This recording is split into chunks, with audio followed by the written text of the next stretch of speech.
Nobody's showing up to your board meeting, grow up. The CEO typed in our exec chat at 8:42 a.m. sharp. That's how my 14th work anniversary started. With a goddamn punchline made out of me in front of 12 men who laughed because they knew he could get away with it. My calendar notification had just popped up. Reminder. 14 years with Sterling Capital. I poured everything into that place. 14 years of getting there before the lights were on and leaving after the cleaners mopped around my shoes. I stared at the message. I didn't reply with a paragraph. Just one word. Noted. Then I closed my laptop, lit a cigarette in the garage even though I quit 8 months ago, and sat in the quiet, tasting ash and humiliation. It wasn't just a joke.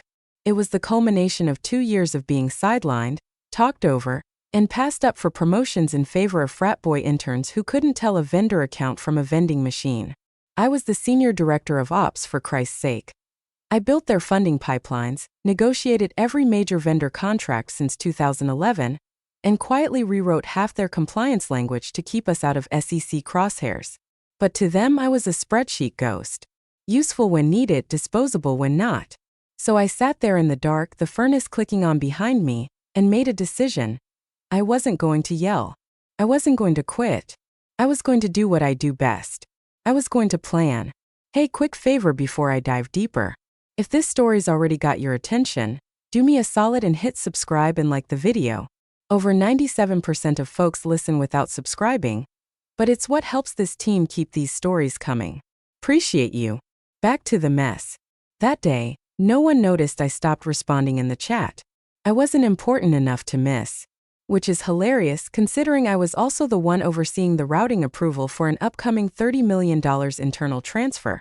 The same one they kept referring to as that scheduled bridge to Series D. The one with a paper trail I'd kept meticulous and customizable. When they mentioned it in passing on the call later that morning, yeah, that should clear Monday morning per usual, right? I muted myself and stared at the line item like it was a loaded revolver. They assumed things ran on autopilot. That money just moved. That vendor payments just happened. They never saw the signatures, the silent routing verifications, the credential authorizations tucked behind innocuous fields labeled K. Mercer LLC, Custodial Reconciliation. That's me, by the way. Karen Mercer. The ops girl. The one who kept her head down. The one who remembered every clause in the master services agreement that got copy-pasted without reading. The one who doesn't forget that the same CEO once promised I'd be running this place if I stayed loyal. That promise aged like milk. I started the real work that night. After I put the kids to bed. After my husband asked me if I was okay, and I lied through my teeth. I logged into the admin panel and I started mapping everything. Funding lines. Vendor IDs. Corporate card pools. Vehicle allocations. Maintenance scheduling. If it had an approval chain, I cataloged it. If it had a name attached, I looked for ways to separate that name from authority. It was late when I stumbled on it. A buried clause in the payment structure linked to a dormant approval name. K. Mercer, Senior Custodian Agent, Routing Layer 2. I remembered the name. I'd added it myself back in 2017 when we needed a failsafe for vendor redirection. They'd forgotten. But the system hadn't. I could feel the quiet satisfaction rising like steam. Not rage. Not pettiness. Just precision. And maybe a little bit of pride. I knew how they treated people like me. Like office furniture. I was going to remind them that even the stapler has sharp edges. I had no interest in causing chaos. Just discomfort. The kind of discomfort that makes investors miss flights. That makes board chairs ask quiet questions. That makes a smug little comment in an executive chat feel like the start of something a lot colder. The next day, I wore the same cardigan I always did. Smiled in the elevator. Logged my hours. And no one noticed that I'd already marked the first domino. Monday. 8:45 a.m. $30 million was supposed to move. And it wouldn't.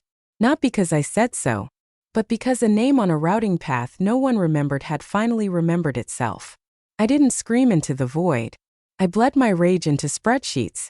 While the execs posted team-building selfies from their rooftop happy hour, I was at my kitchen table, surrounded by receipts, 2 laptops, and a legal pad with a coffee ring shaped like a noose. My kids thought I was prepping for end-of-quarter reports. My husband assumed it was another fire drill before a funding milestone. No one questioned it. They were used to me working late, the silent pack mule that carried ops from Q1 chaos to Q4 bonuses while the C-suite got their names in TechCrunch. But this time I wasn't closing tickets. I was cataloging power. Every internal vendor relationship. Every service license. Every contract extension buried under 17 unread subclauses. I started with the easy ones. Janitorial, delivery, offsite storage. Then came the obscure. Interoffice vehicle logistics, compliance software access chains, off-network backup credentials. I had full access to the admin interface, not because I asked but because I'd earned it when nobody else wanted to touch the beast. I was the one who untangled their onboarding snarl 2 years ago, when the new system didn't sync with payroll for 3 weeks and half the staff threatened to quit. And they still thought I was just the checklist lady. Somewhere between 1 o'clock and 3 a.m. that first night, I hit gold. A custodial account under K. Mercer LLC. My name, my fallback. I'd set it up in 2018 when we needed to expedite vendor payments during a system freeze. They told me to shut it down when the freeze ended. I didn't. I just archived it, buried it 3 folders deep, and marked it with a metadata tag that made it invisible unless you knew the string. Ops.legacy fallback 2. Lazy? Maybe. Brilliant? Absolutely. That account still had active routing privileges and an automatic verification delay flag, which meant if I toggled it at the right moment, money would stall. And no one would get a single alert until 3 layers of access review failed. From there, I started tracing dependencies. I wasn't trying to blow the place up. I just wanted to show them how many foundations they built on my invisible labor. The VPN accounts tied to my archived credentials. The contractor payments routed through a platform only I still had vendor access to. The monthly maintenance logs signed off using a name they never removed from the approval flow. OMI. And in every corner of those systems I saw the same thing, complacency. They never restructured ops. They just assumed I'd always be there. Holding the wires. Flipping the switches. The anger had burned off by the second night. What remained was cold focus. I wore headphones and played ambient thunderstorms to keep myself locked in. I drank coffee until my hands shook. And I documented everything. 1 sheet per system. 1 color-coded field per action point. By the 3rd night, I had a binder 2 inches thick. By the 4th, I was auditing contract clauses. That's when I found the weird one. In the termination clause of the Janus Mobility Services Agreement. Tucked in legalese was a line that read, "Termination notice must be accompanied by verified routing authorization from original custodian signature on record." Translation: only one person could truly kill that vendor line without risk of breach. That person. Me. It hit me then. This wasn't just about $30 million. This was about who actually held the scissors to the puppet strings. And they had no clue. They thought ops was logistics. But in reality, ops is gravity. When it pulls wrong, everything tilts. And I was about to give them a subtle, painful lesson in tilt. I bookmarked the clause, backed up the routing protocols, and closed the binder with a snap. The plan didn't need explosions. It needed friction, irritation, delay, doubt. Like a paper cut you don't notice until your coffee spills into it. I was ready to bleed them 1 paper cut at a time. The decision wasn't some climactic aha moment with dramatic music playing in my head. It was quieter than that. More surgical. Like clicking submit on a tax form, you know will ruin someone else's weekend. I was sitting in my car outside a Walgreens, watching a man yell at a cashier over expired coupons, and it just clicked. That same entitlement. That smug belief that no one beneath him could ever say no. It reminded me of Mark, our CFO, with his gold cufflinks and breath like stale mints, telling me 2 weeks ago, "Just make sure the Mercer routing goes clean Monday, okay?" Like I was a switchboard. Not a person. Not a gatekeeper. Just another replaceable cog. I sipped my lukewarm coffee and stared at the Slack thread from earlier that morning. The one where the CEO dropped his little grow-up jab, and a few of the guys reacted with laughing emojis. One even added a clown gif. It wasn't just disrespect. It was a dare. And I'm not one to walk past a dare. Monday. That was the date. The $30 million transfer was set to route at 8:45 a.m. A precision window meant to land before the CEO's quarterly board meeting. They wanted to flash it as a liquidity milestone. I remember his words. It's not about the number, it's about the narrative. And I remember mine said only in my head. Then let's rewrite the damn story. So I went home, poured a drink, and opened the binder. The freeze wasn't complicated. That's what made it so brilliant. All I had to do was redirect the routing protocol from our primary verification layer through the dormant custodial account mine. That would trigger a verification hold, per compliance policy, and the system would require a manual override that no one had used in over 4 years. They'd think it was a bug, or maybe a clerical error.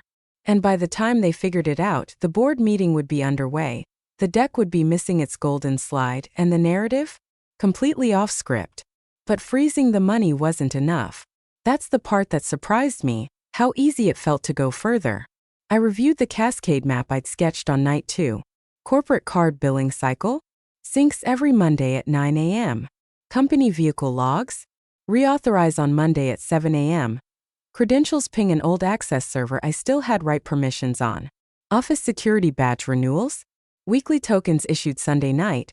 Auto-approved by a legacy admin list no one updated in 3 years. Guess whose name was still on it? Everything was already tilted. All I had to do was give the first nudge. No explosions. No outages. Just friction. Like an itch in the middle of your back during a live broadcast.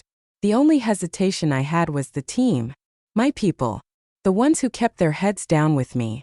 The ones who still thought the system was fair if you just worked hard enough. I didn't want to hurt them. So I isolated my actions. Nothing that would touch payroll or healthcare. No impact to IT's weekend backup routine. I made sure the admin workflows I broke were ones the execs used, not the staff. Call it petty. I call it ethical sabotage. I scheduled the first hold request to hit Monday, 8:44 a.m., 1 minute before the funds were supposed to hit the presentation deck. Then I scheduled the corporate card freeze at 8:50, vehicle access token wipe at 6:45 a.m., enough time for one of the execs to realize his Escalade wasn't where he left it. Just a gentle tap to the chaos machine. This wasn't revenge. It was education. You don't spit on the janitor and then wonder why your keys go missing. And you don't humiliate the operations director on her anniversary and expect your empire to keep humming like nothing happened. I closed the binder, locked it in the drawer. Then I slept better than I had in months. At 8:46 a.m. on Monday morning, 1 minute after the funds were supposed to route, I watched the little red dot blink on the ops dashboard. Pending verification. Transfer ID #XM230B32. That was the moment the rope left my hand and started pulling taut. In the CFO's world, that was supposed to be the easiest box to check all day. A $30 million movement from holding to operational liquidity, marked as strategic momentum in the board deck, which I'd also seen because no one ever revoked my contributor access. The numbers were padded with buzzwords and false urgency. But the real urgency came when Mark realized the dashboard hadn't updated. I pictured him in his corner office, sweating through his fitted lavender shirt, blaming his junior analysts for missing a digit or something. By 9:02 a.m., the routing error had hit his inbox twice, flagged by our internal transfer monitor, and mirrored in the custodial delay queue, which again I built years ago, because I knew someday someone would need a brake pedal they couldn't explain. At 9:08, I got my first bite. A text from the head of procurement. Hey, did we move vendor cycle for Q2? Just got pinged by Haventech asking why payment didn't clear. Casual. Polite. She was still in the this is probably nothing phase. I replied with a neutral looking into it. Because that's what people like me do. We look into things while the world smolders quietly behind our eyes. Then came the SUV. Our head of business development, Gavin, the type of man who orders filet mignon well done and brags about it, stormed into the office around 9:20, red-faced and barking into his phone. His company-issued vehicle hadn't unlocked that morning. Worse, it was gone from the lot. Security says it was towed, but they don't have a record. He snapped, pacing past my desk like I was air. I resisted the urge to ask if maybe he'd left it where he parked his humility. Instead, I noted the timestamp. 6:45 a.m. Just as scheduled. Badge reader ping deauthorized access. GPS signal routed to offsite maintenance. I didn't take the SUV. I just let the system assume it was overdue for servicing. And when a system assumes something in our network, people listen, especially people who don't understand how those systems actually think. By 10:15, the Slack channel was shifting from passive status updates to cautious panic. One exec dropped a message that read, "We good on the 30M bridge? Board starting in 45. Then the intern chimed in, bless him. Think there's a delay? Mark mentioned something with routing? To which Mark replied with exactly the tone I expected. I'm on it. No punctuation. Just fury. I leaned back in my chair and felt it, the flicker of satisfaction. Not glee. Not triumph. Just that quiet inhale of control. Like flipping a light switch in a room that's never seen daylight. At 10:24 I got another nibble. A mid-level finance exec messaged the CEO privately.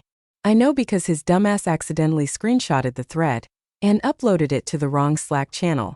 FYI, Mercer's name is in the legacy routing table. Didn't know she still had access.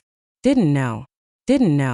They'd built an empire on my policies, and they didn't even know what my job was anymore. That's how the first domino falls. Not with a bang, but with a question no one has the answer to. The best part?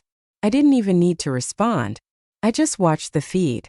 Mark throwing out possible fixes. Gavin demanding to know if he could expense an Uber. The CEO typing, pausing, deleting, then going silent. His confidence leaking from the screen like steam from a cracked pipe. That's when I knew it was working. They weren't panicking publicly yet, but the fractures were forming. They still thought this was an inconvenience. They hadn't realized it was a warning shot. The board meeting was set for 11 a.m. By 10:58, the CEO had already slammed his office door twice. Once on his way in, once after a brief attempt to yell at the IT lead for something server-side. It wasn't the servers. It was him. I watched the side monitor from my desk. Not the meeting feed itself, they'd finally learned not to give ops full video access, but the platform's participant panel. 2 investor names were marked waiting in lobby. One had toggled in and out 3 times. Another just left the session entirely. The meeting hadn't started, and the mood was already soured. At 11:02 the deck went live. But slide 3, the liquidity slide, never loaded. Instead, there was a buffering wheel and a message that read, data source unavailable. That wasn't an accident. I'd rerouted the funding signal 2 layers deeper into the dashboard config, knowing it would hang right there, live in front of investors just long enough to make someone shift in their chair. It wouldn't crash. It would stall. A flicker of unreliability that would infect every word the CEO said after it. I pictured him up there in the glass boardroom, arms crossed, trying to pretend everything was fine while scanning the room for someone to blame. He had no idea the person he should have looked at was sitting 20 feet below him, sipping reheated coffee and reading through last quarter's vendor logs with surgical calm. At 11:11 poetic, one of the older board members pulled out a printed packet. I recognized it instantly. The March MSA revision notes. I'd included a clause update that required dual authorization for internal transfers over $25 million if routed through custodial fallback accounts. That clause had passed because no one read it. The room treated it like a compliance CYA move.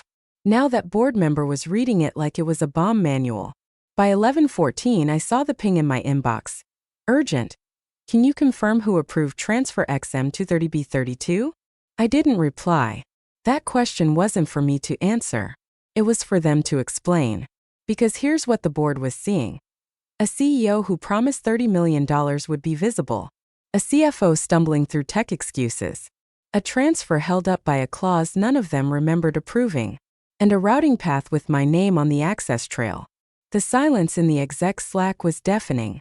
From my seat in the ops pit, I watched as legal pinged 3 people privately. Watched the need to speak after calendar blocks pile up. Watched the CEO's digital avatar go from green to idle. The sharks had started circling, and the scent wasn't just blood, it was incompetence. Nobody had yelled yet. Nobody had thrown chairs. This wasn't dramatic. It was quiet static. Glitches in a well-oiled machine that made everyone start asking, wait, who's actually in charge of this? That's the beauty of ops. When we work, no one notices. When we stop, everyone does. By 11:23, I saw a final Slack message from Mark. Need to regroup post-meeting. Mercer may still have embedded access. Checking now. I closed the window. The CEO wanted a clean deck. A shiny boardroom win. Instead, he got static. He got suspicion. He got board members comparing paper minutes to digital dashboards and asking legal questions no one had prepared for. And all I'd done was pull my hand off the wheel. By Tuesday morning, the smell of panic had fully replaced the office's usual blend of over-sanitized carpet and cold brew concentrate. It started subtly, tight-lipped execs darting between glass rooms, Slack statuses flipped to end all morning, the CFO suddenly working from home. I didn't need a memo to know they brought in the auditor. Not one of ours, an external firm. The kind you call when your own books start whispering behind your back. They weren't just trying to fix the delay anymore. They were trying to explain it. And the moment you have to explain something that was supposed to be invisible, you're already bleeding. I kept my routine normal. Coffee. Inbox tria. A meeting I didn't need to attend but sat through anyway, nodding like I cared. Meanwhile, in a password-protected data room, someone was finally opening a routing file that had sat untouched for years. It didn't take long. At 11:07 a.m., I got the whisper. A ping from someone in accounting, someone who owed me a favor from the time I rewired her approval flows to keep her from getting fired after a missed tax filing. The message was brief. Auditor found something. CEO not gonna like it. No details. But I already knew. They'd finally opened the LLC envelope. K. Mercer LLC wasn't a vanity shell. It was a custodial buffer account created in 2018 as part of a vendor contingency model, set up at the direct request of the CEO when we needed a way to float rapid payments during a client-side breach. I kept it active because no one told me to shut it down, and frankly it was useful. But somewhere along the way, someone in his little inner circle had copied the template and made their own. And now the $30 million delay? The routing trail didn't just go through my fallback. It passed through an intermediate queue tagged under an entity called Mendel Holdings LLC. Sound familiar? That's because Mendel is the maiden name of the CEO's wife. It's also the name stamped on a dozen interior design invoices from 3 years ago when we redid the 18th floor. A project conveniently overseen by a third-party vendor, whose tax filings traced back to a beach house in Hilton Head. The auditor didn't know the family politics, but they knew what a shell company looked like. And they really knew what it looked like when a disbursement of that size passed through an entity not listed in the approved routing schema, especially one without a current W-9. And that's when the stakes stopped being operational. Now it was reputational. I watched the updates trickle in like rainfall on glass. The legal team pulling up the MSA. The controller requesting origination documentation. A board member asking for an emergency call. It was all happening in real time. Every move they made felt like a delayed echo of decisions I'd watched them make carelessly for years. The CEO tried to control the narrative, of course. He went into full spin mode, claiming the LLC was historical infrastructure from a past project, saying the routing inclusion was probably just a legacy artifact. Legacy artifact, my ass. That artifact had a still active EIN and a payment address that matched the CEO's brother-in-law's old consulting firm. You'd think if you're going to be corrupt, you'd at least cover your tracks. And then came the killer. One of the junior auditors, barely 26, smart enough to still be idealistic, flagged Clause 9.4b in the Master Services Agreement. It stated that any disbursement over $10 million routed through non-primary custodial entities required explicit director-level disclosure. There was no disclosure. None. That's not just negligence. That's grounds for removal. I sat in my chair, back straight, pulse steady, sipping from a water bottle I couldn't remember filling. I didn't feel triumph. Not really. Just confirmation. I had no illusions that they'd give me credit, or even name me in the findings. That wasn't the point. The point was that the rope I let them pull had finally caught around their own necks, and they were just starting to feel it tighten. At 7:53 a.m. Wednesday, the CEO finally broke. The message came in hot on the exec Slack channel. No greeting, no punctuation, just raw bluster trying to masquerade as authority. Everyone stop guessing and fix the routing issue now. We aren't losing this funding over a glorified admin error. I read it twice, smirking into my mug like it was a well-written punchline. Then came the real mistake. He tagged IT and finance in the same line, demanded they force clear the legacy pathing and bypass all fallback credentials. As if the problem was a software glitch and not a signature-shaped landmine he'd buried years ago. He even dropped my name. This looks like Mercer's leftover routing junk. Kill it. That's when my inbox lit up again. Compliance, this time internal, not the external audit team, had flagged the override attempt as a potential breach. Why? Because in his panic, the CEO had authorized a direct bypass of a dual signature clause that he himself signed into existence 2 fiscal cycles ago, as part of a board transparency initiative. Irony's a bitch like that. You could almost hear the sound of him digging. The audit team requested immediate justification for the override. Legal started preparing a timeline. The CIO pinged me quietly. Are we sure this is legacy junk? Want to verify before we override. He was covering himself. Smart man. I didn't respond. I was busy selecting which piece of evidence to release next. I wasn't trying to blow up the company. That's what separated me from him. I wanted pressure, not collapse. I wanted friction, not fire. So I chose something clean, something controlled, an invoice. Dated 7 months ago. Services rendered. Q3 strategic brand realignment. Amount: $84,500. Vendor: Mendel Holdings LLC. The name was right there. In bold. I sent it, without commentary, to the external auditor. Just a quiet forward with the subject line: Rerouting artifact clarification. No whistle blown. No dramatic speech. Just a pebble in the river. Let the current do the work. I watched the message read receipt blink green then gray. 15 minutes later, the junior auditor was in the Slack channel asking if anyone had a contact at Mendel Holdings. That's when I knew I'd aimed right. At 9:42, the CFO's calendar suddenly cleared. At 10:13, the board scheduled an emergency governance review. By 11 o'clock, legal had submitted a formal inquiry requesting all documents tied to discretionary disbursements over $10 million within the past 2 years. Anything routed through fallback custodial systems or non-standard entities. The CEO's response? He tried to double down. Scheduled an emergency all-hands at noon. Claimed the freeze was a technical fluke. That the routing confusion was being resolved. And that some people were still clinging to outdated systems that no longer reflect our operational maturity. It was a not-so-subtle jab at me, the ghost in the wires. But what he didn't know, or more likely forgot, was that the invoice I just shared wasn't a one-off.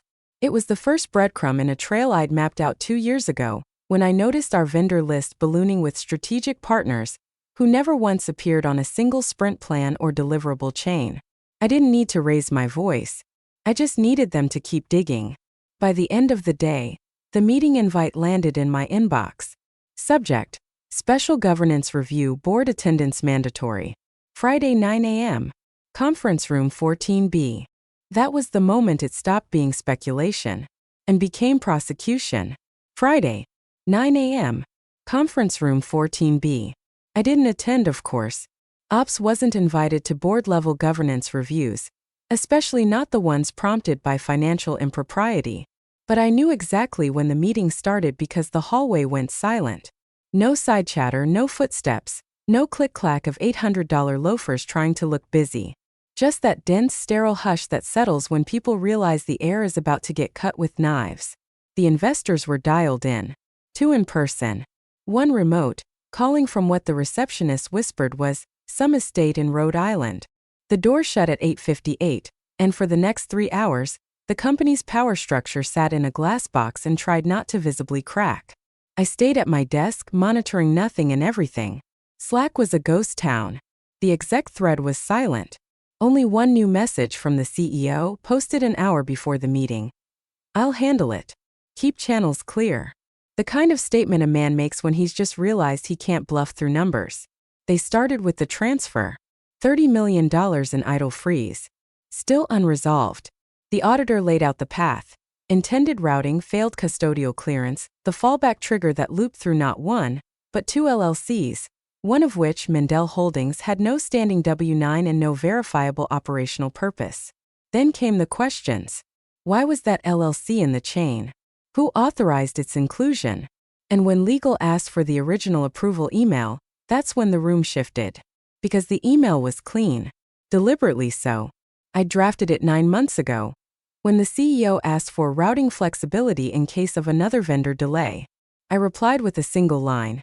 Per MSA Clause 9.4b, any alternative pathing will require dual sign-off. He never responded in writing. Instead, he flagged my message internally, and his assistant authorized the change without looping in compliance. So when the board lawyer read my email out loud word for word, the temperature in the room dropped like a stone in a well. It was a kill shot. And it was polite. The CEO tried to reframe, claimed there was internal ambiguity, that Mendel was part of a legacy vendor architecture, and that he'd assumed compliance had been looped in. His voice cracked around the word assumed, which frankly was all I needed to hear. That one word was the difference between negligence and malice, and the board knew it.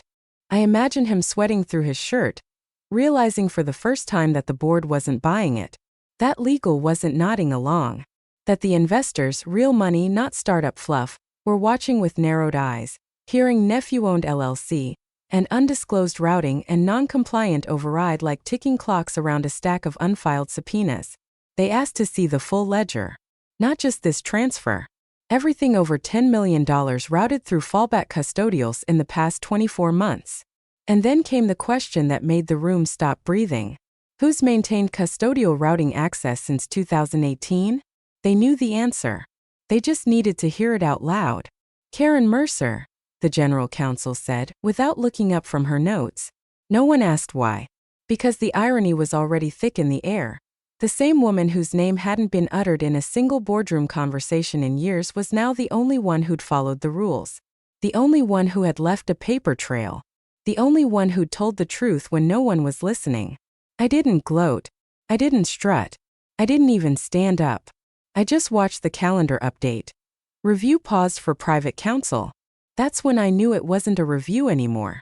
It was an inquest. And he was already bleeding. The memo hit inboxes Monday morning at 7:12 a.m. No fanfare. No subject line in all caps. Just a quiet update from the board chair, titled, Governance Adjustments, Effective Immediately. 3 bullet points. All financial transfers above $5 million now require full board review and compliance co-signature. Custodial access authorities to be audited and reassigned by end of quarter.